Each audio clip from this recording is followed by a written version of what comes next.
I wanted to say some things about pausing. The art of contemplation is based on the foundation of pausing. What does it mean to pause? And read a little from my book, The Art of Contemplation, available on Amazon.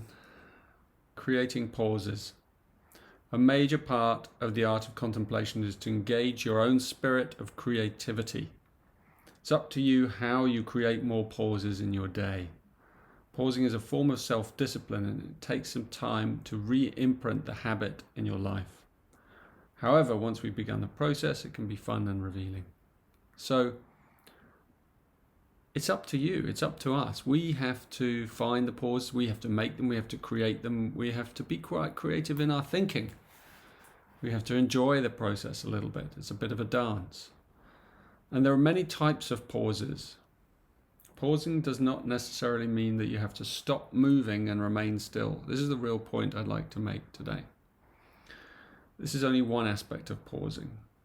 Another type of pause is the transitionary pause between one event in our life and the next. For example, walking to work can be a pause. It all depends on how you walk.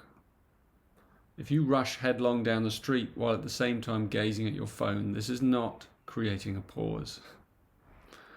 If, however, you saunter along the road at a leisurely pace, enjoying the fact that you're truly savouring this moment, then perhaps your lips will curl into a smile, and for a few moments you'll feel truly free and relaxed. And in the book I talk about these moving pauses. There are many moving pauses in our lives, walking, running, shifting from one thing to another. Anything that breaks the monotony of our ceaseless activity can be classified as a pause. The trick is to notice them. So we have to be quite kind of creative in the way we think about our lives. You have to rethink perhaps your life. Like if you're on the way to work or if you're on the way somewhere, perhaps you'll give yourself a bit more time deliberately in order that you can meander a little, in order that you can saunter. I mean, it's quite, sometimes it feels in our modern world, it almost feels a bit naughty. Like you're setting up your life so that you can be a bit naughty, so that you can just drift a little. You can exit the game and you can be among others who are, perhaps shuffling along and busy about their day and busy about, whatever it is they're involved in. And yet you've given yourself these 5 minutes, this additional 5 minutes, so that you can just sort of drift a little, so that you can linger, so that you can meander, so that you can saunter. All these lovely words in English, which mean pausing in movement, pausing in activity, pausing before doing the next thing. That's really important. So often we rush headlong from one activity to another, and there's a natural pause, a natural break as that activity stops and before the next one begins.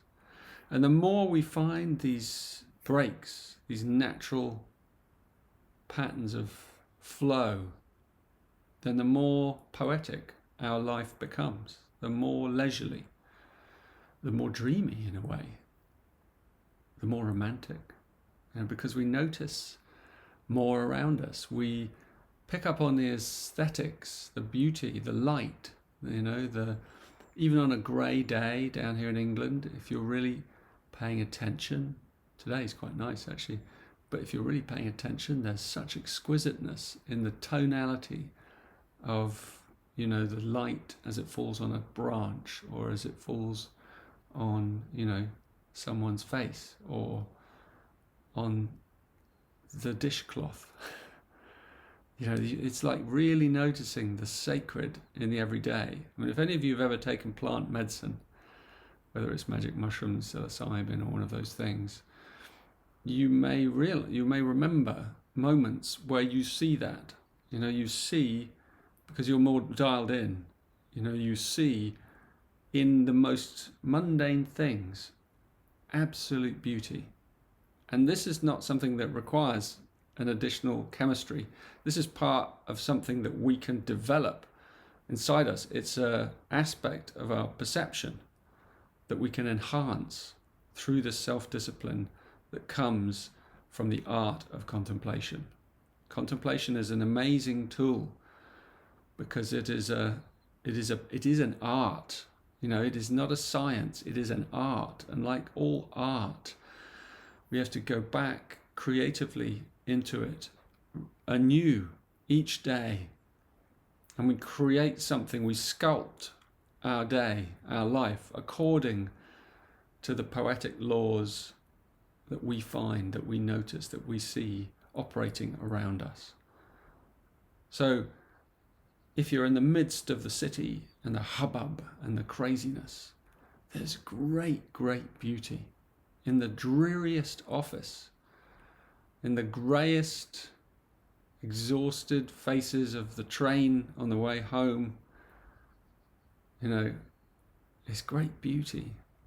If we can look, if we can see it, we just have to pay attention. We just have to come off our screens for a moment and pay attention, and we will see it. And then when we've seen it, we engender a little bit of majesty. We engender a little bit of the memory or the revelation of this is what life is for. This is what it's for. In Gene Keys, the very first gene key is beauty. And that's why we're here. We are here first and foremost to model beauty, not necessarily, in like having to look beautiful, but to see it, to perceive it everywhere, behind everything, at work, even in ugliness, even in pain. There's fragments, little moments of beauty.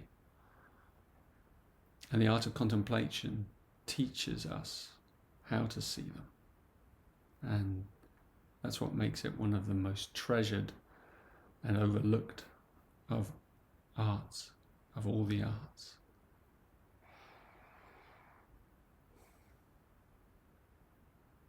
So go out there into your lives and sculpt a poetic life using the art of contemplation. And you'll see that you'll be spreading light wherever you go.